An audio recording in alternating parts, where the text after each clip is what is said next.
Merci beaucoup. Donc, on va commencer avec la première conférence. On va accueillir le docteur Borges et le docteur Peigné qui vont nous parler un peu de la prise en charge du SOPK. Donc, on commence vraiment sur les bases pour cette journée parce que pour nous, c'est quand même important de commencer par ça. Et vous allez voir que on va vous parler de la prise en charge du SOPK, de son importance et comment vous pouvez prendre en charge votre SOPK. Donc, du coup, le docteur Borges, donc endocrinologue à Nantes, va vous parler de la partie endocrino, du diagnostic, de comment le prendre en charge de façon médicale avec un endocrinologue. Merci beaucoup. Bonjour à tous. Je remercie d'abord, Caroline de m'avoir invitée à participer à cette journée, sur la prise en charge des ovaires polykystiques et je remercie à tous les participants, à la fois présents et les participants, en ligne, d'être là avec, nous pour pouvoir débattre sur, la maladie, syndrome des ovaires polykystiques. Alors j'ai choisi un titre un peu provocateur, c'était pour faire référence à certains de mes collègues, notamment, j'espère qu'il n'y a pas de cardiologue dans la salle, sur, les OPK, c'est pas que des poils, de l'acné, mais bien d'autres choses dont on va discuter aujourd'hui. Alors, le syndrome des ovaires multipolykystiques a été décrit la première fois par Stein et Leventhal en 1935. C'est un syndrome multifactoriel dont la définition reste assez imprécise. Il concerne, on l'a dit tout à l'heure sous un autre chiffre, à peu près 10 à 25 des femmes en âge de procréer. Et il représente une des principales causes d'infertilité, j'aurais dû dire de troubles de l'ovulation, mais son association, dans 70 des cas, à une insulinorésistance expose au risque de troubles métaboliques, de complications cardiovasculaires qu'il faudra prendre en charge et c'est ce qui me préoccupe aujourd'hui. Pour la partie gynécologique, le docteur Peigné pourra en discuter avec vous tout à l'heure. Donc, Stein et Leventhal ont défini les ovaires polykystiques comme l'association d'une aménorrhée, donc une absence de règles, d'un hirsutisme, d'une infécondité et d'un aspect macroscopique de deux gros ovaires blancs nacrés. C'était donc en 1935. Depuis, les choses ont évolué. En 1990, on disait qu'il s'agissait d'une maladie primitive, conjuguant irrégularité menstruelle et hyperandrogénie. Et actuellement, la définition la plus utilisée est celle du consensus de Rotterdam. Et on considère que les patientes qui souffrent d'ovaires polykystiques sont les patientes qui associent deux critères parmi les trois que je vais vous détailler dans les diapositives suivantes. En l'occurrence, une oligo ou anovulation, oligoménorrhée ou aménorrhée, une hyperandrogénie clinique et ou biologique, et un aspect d'ovaire polykystique à l'échographie. Alors évidemment, en tant qu'endocrinologue et les gynécologues également, il faudra exclure toutes les causes d'hyperandrogénie. Ce sont des causes qui sont assez rares, mais on en a mis en évidence, nous, dans les ateliers OPK à la clinique Bretéché. En l'occurrence, tout ce qui est hypercorticisme tel que les Cushing, les hyperandrogénies d'origine ovarienne, les blocs enzymatiques sont des maladies très rares, mais qui existent, hein. Alors, on ne parle pas d'un type de syndrome des ovaires multipolykystiques, mais il y a plusieurs types de tableaux et on a fait une classification qui va nous servir par après pour quantifier, évaluer le risque de maladies cardiovasculaires. On a ainsi 4 phénotypes, les phénotypes A, B, C et D. Et ce sont particulièrement les phénotypes qui présentent une hyperandrogénie qui sont les risques de développer soit des troubles métaboliques, soit des pathologies cardiovasculaires. Le phénotype A, notamment, qui regroupe les trois critères, en l'occurrence l'hyperandrogénie, les troubles de l'ovulation et un aspect caractéristique d'ovaire polykystique. Alors, l'hyperandrogénie, on a à la fois un diagnostic soit clinique, soit biologique. Alors, ça se manifeste par un hirsutisme, je vous montrerai le tableau tout à l'heure, et en fait, le score doit être supérieur à 7 pour poser le diagnostic. Une hyperséborrhée cutanée, c'est une acné ou une hyperséborrhée du cuir chevelu. On a ainsi des patientes qui nous décrivent les cheveux très très gras. Elles sont obligées de se laver la tête plusieurs fois par jour. Une alopécie assez caractéristique au niveau du vertex. Pour les adolescentes qui vont consulter, c'est essentiellement de l'acné sévère et un hirsutisme particulièrement invalidant. Évidemment, cet hirsutisme clinique dépend de la réceptivité des patientes. On a des patientes qui ont des taux de testostérone très élevés avec un hirsutisme peu important d'un point de vue clinique. Et à l'inverse, on peut avoir un hirsutisme majeur sans avoir des anomalies biologiques caractéristiques. Puis on a des facteurs aussi génétiques et puis des facteurs, je vais dire, voilà, originels. Enfin, je suis d'origine portugaise, je suis pleine de poils, mais je n'ai pas d'ovaire polykystique. Pour ce qui est du score dont j'ai parlé tout à l'heure, donc ce score qui est assez simple nous permettra de déterminer effectivement si les patientes ont un hirsutisme qui peut être considéré comme pathologique. J'ai pas mal de patientes qui disent voilà, j'ai un petit peu de pilosité au niveau du menton. C'est pas pour autant qu'elles souffrent d'ovaires polykystiques. Pour ce qui est de la biologie, donc ça nous concerne, nous, endocrinologues. Quand on a une patiente qui se présente à la consultation, on va faire un bilan hormonal complet. On adore les hormones. Donc, l'élévation de la testostérone est assez caractéristique, la delta-4 androstène également. Le sulfate de DHA est plus un marqueur de l'activité surrénalienne. La 17-hydroxyprogestérone est parfois élevée, mais néanmoins, lorsqu'elle est très élevée, c'est là où on doit être attentif et exclure une pathologie hormonale autre, un bloc enzymatique. Et puis, on a des critères aussi biologiques qui vont faire évoquer le diagnostic, notamment une élévation de la LH, un rapport LH sur FSH élevé. C'est assez constant et variable. Alors, pour ce qui est des troubles ovulatoires, l'oligospagnomélorrhée, c'est un terme bien compliqué, ce sont des règles espacées qui ne sont pas fréquentes. Les métrorragies fonctionnelles, elles peuvent apparaître dès la puberté. Métrorragies, ce sont des saignements hors règle. Dans les ovaires polykystiques pardon, sont à l'origine de 75% de ces troubles des règles. Mais il faut savoir que 20% des patientes ont des cycles qui sont ovulatoires, voire des cycles réguliers.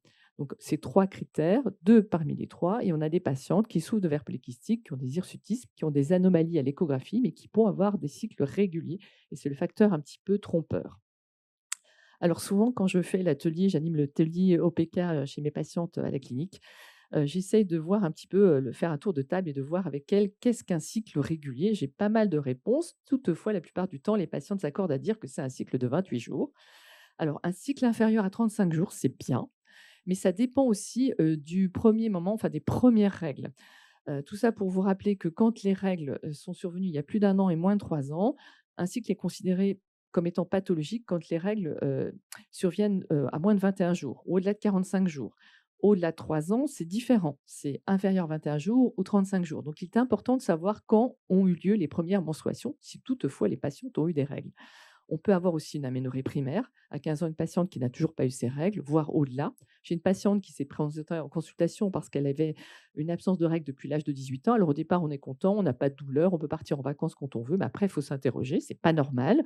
Et puis, on peut avoir aussi une absence de règles au-delà de 3 ans après l'apparition des bourgeons mammaires, et c'est considéré comme étant pathologique. Pour ce qui est de l'échographie des ovaires, alors elle est opérateur dépendant.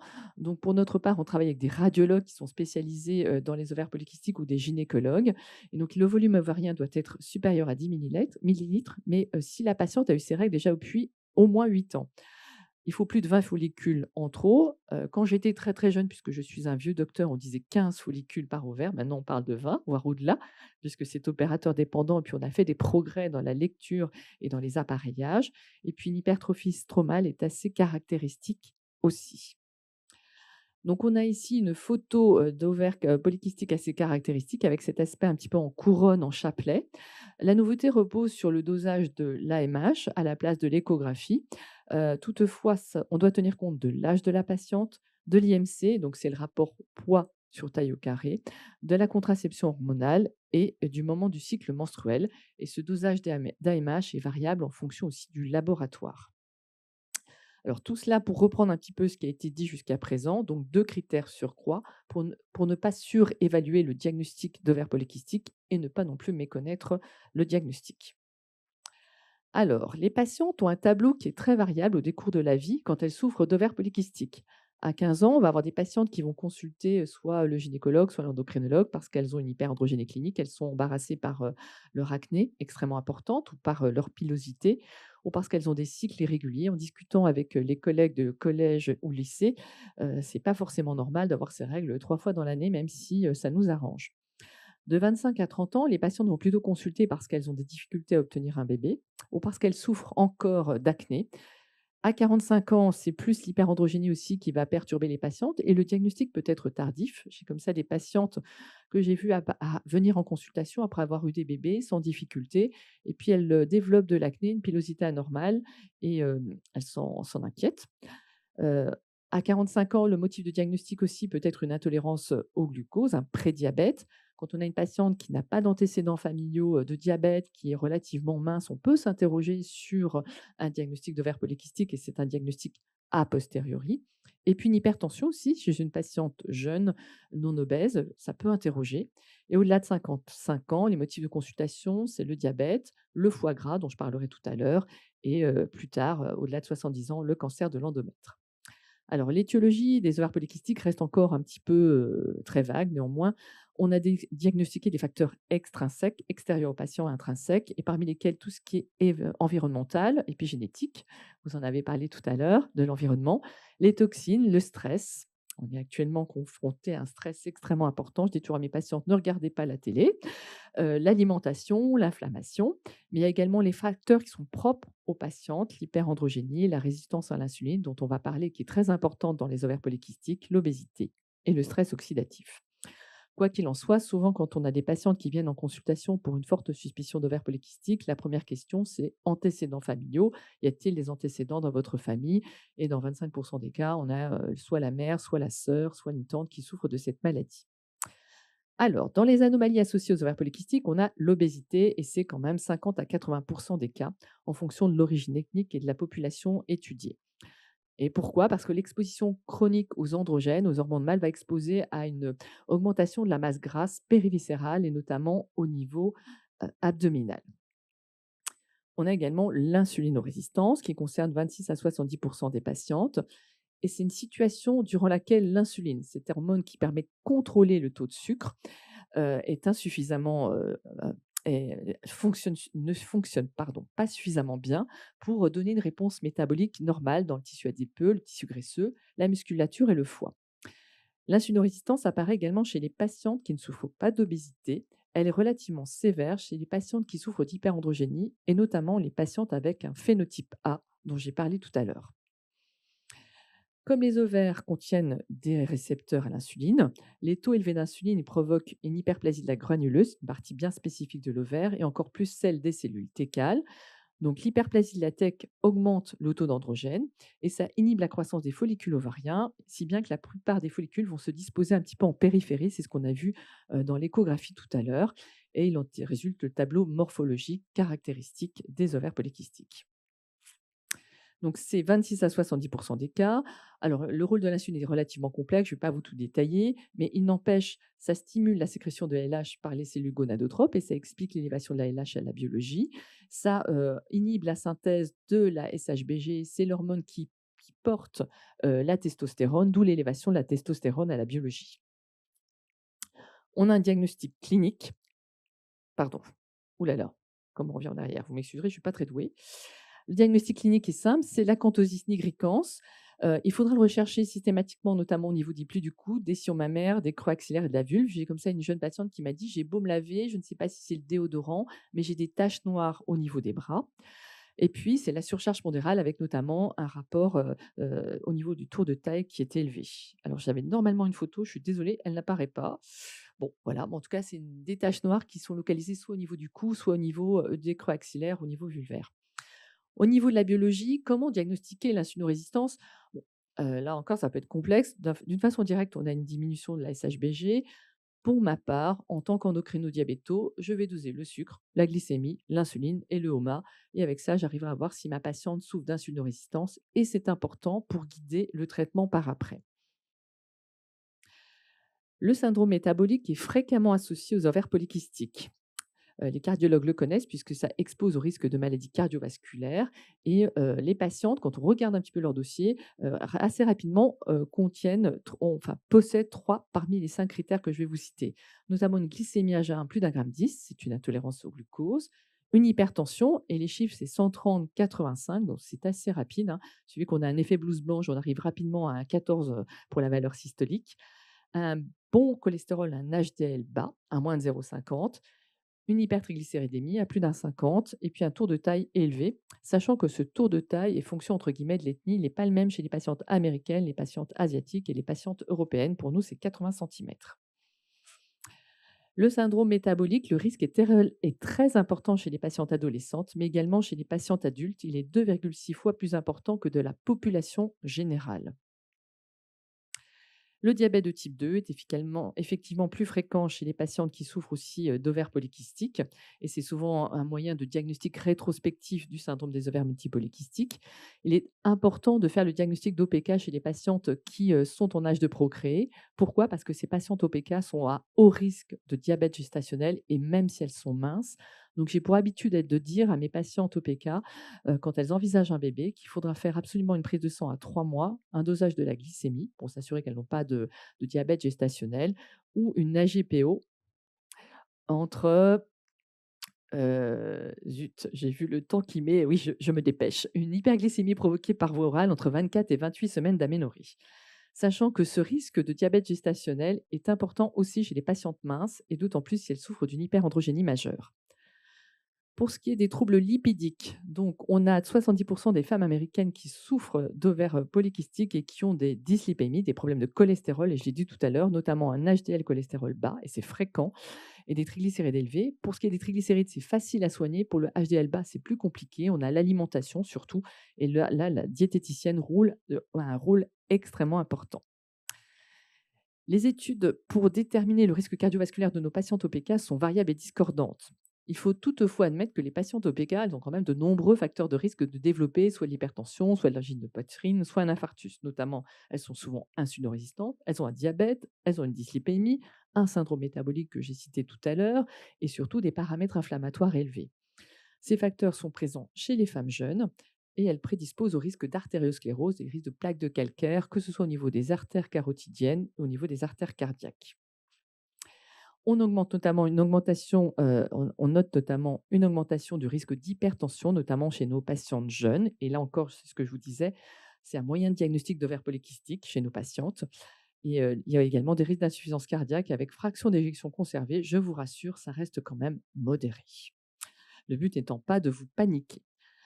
Pour les mécanismes de l'hypertension, la physiopathologie est assez complexe, donc je passe parce que je n'ai pas beaucoup de temps pour évoquer ça et c'est compliqué. Dans tous les cas, ce qu'il faut savoir, c'est qu'au-delà de 40 ans, quand on a un moindre doute sur une patiente qui souffre d'ovaires polykystiques et qui notamment a de l'hypertension, des problèmes de cholestérol, un tour de taille élevé, il est intéressant de réaliser un score calcique, c'est un scanner. C'est moins agressif qu'une coronarographie. Ça permet de voir s'il y a ces fameuses plaques de calcaire au niveau des artères à visite cardiaque et ça permet de justifier une intensification du traitement du cholestérol, d'intensifier la prise en charge métabolique, nutritionnelle et surtout d'inciter nos patientes OPK à arrêter de fumer. Alors là, ça vous reprend un petit peu la physiopathologie des risques cardiovasculaires. Ce qu'il faut savoir, c'est qu'on a un effet direct par l'insulinorésistance, indirect par les maladies associées telles que je disais tout à l'heure, l'obésité, le cholestérol et le tabac. Alors, la MASLD, qu'est-ce que c'est que ce truc? Eh bien, c'est l'atteinte hépatique qu'on observe chez nos patientes OPK. C'est une des principales causes de maladies hépatiques chroniques. Elle est 2,5 fois plus importante chez les patientes OPK. Elle apparaît à des formes plus précoces et plus sévères. Elle est liée aux troubles métaboliques associés aux ovaires polykystiques tels que l'obésité, les dyslipémies, et elles augmentent le risque de dysfonctionnement hépatique. Des études récentes ont démontré que l'hyperandrogénie en soi peut développer une NASH, une atteinte hépatique, indépendamment du poids, indépendamment de l'insulinorésistance. À l'inverse, enfin, un cercle vicieux, l'AMASLD exacerbe la résistance à l'insuline, la dysrégulation métabolique chez nos patientes atteintes d'OPK, créant ainsi un cercle vicieux. Ce tableau reprend un petit peu la définition des OPK, mais également de la MASLD. C'est difficile à dire quand on est stressé, hein, je tiens à vous le dire. Donc la MASLD, c'est une atteinte hépatique qu'on va visualiser. Le premier critère, à l'échographie, on a un aspect de foie gras bien lisse. Hein, avant les fêtes de Noël, c'est bien. Là, c'est un peu tôt. Ça peut être diagnostiqué aussi sur un fibroscanner ou à la biopsie hépatique. Je vous rassure, on ne fait pas de biopsie hépatique à toutes nos patientes OPK, sans quoi je vais vous effrayer. Et il faut associer à cet aspect échographique un trouble métabolique, et c'est en fait ce qu'on a cité tout à l'heure, qu'on observe dans le syndrome métabolique, en l'occurrence une glycémie à jeun élevé, une hypertension, un diabète, une dyslipémie, un tour de taille élevé. Je crois que ce soir, toutes les patientes OPK vont mesurer leur tour de taille, il me semble. Alors là encore, c'est un tableau très complexe. Tout ça pour vous dire que foie gras, ovaire polykystique. Tout ça est intrigué. Il y a un cercle vicieux. Il y a plusieurs facteurs qui sont communs, notamment l'inflammation chronique. On le lit dans les articles complexes, l'hyperandrogénie, le microbiote intestinal. On en parle de plus en plus, l'obésité. D'où l'intérêt de traiter le microbiote, l'obésité, l'hyperandrogénie, l'insulinorésistance pour éviter l'atteinte hépatique chez nos patientes OPK. Le syndrome des apnées du sommeil, et là, c'est les conjoints de nos patientes OPK qui pourront nous aider à faire le diagnostic, est fréquent dans la population générale et de surcroît chez les patientes OPK. Parmi les risques d'OPK, on a l'obésité, mais on a aussi des patientes minces qui développent des syndromes des ovaires multipolykystiques, et notamment, c'est favorisé par l'hyperandrogénie, un taux faible de progestérone, un taux faible de stradiol. Tous ces mécanismes physiopathologiques ont été impliqués dans le syndrome des apnées du sommeil. Sachant que l'hyperandrogénie, qui est un des syndromes cardinaux des OPK, peut prédisposer à l'apnée du sommeil en raison d'effets sur un contrôle neuronal, donc le contrôle central de la respiration, et sur les voies mécaniques aériennes supérieures. C'est un tableau qui explique de nouveau tout ce qui est intriqué, ovaire polykystique, apnée du sommeil et risque cardiovasculaire. Dans tous les cas, soyez attentifs. Je m'adresse là aux maris, aux compagnons, aux compagnes de mes patientes OPK. Ça peut se révéler tout simplement par une fatigue anormale, des difficultés à se concentrer, des ronflements et par un syndrome dépressif. On reprend là l'intérêt de diagnostiquer un syndrome des apnées du sommeil. Tout ça pour vous dire que ça favorise la survenue d'un diabète et la survenue de pathologies cardiovasculaires.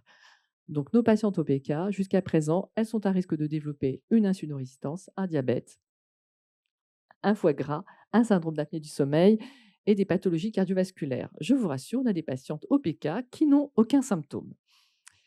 Pour les troubles psychologiques, par contre, ça c'est très courant et malheureusement souvent négligé. On sait que nos patientes OPK ont une prévalence élevée de troubles psychiatriques, que ce soit de la dépression, de l'anxiété, des troubles du comportement alimentaire, des troubles de l'estime de soi.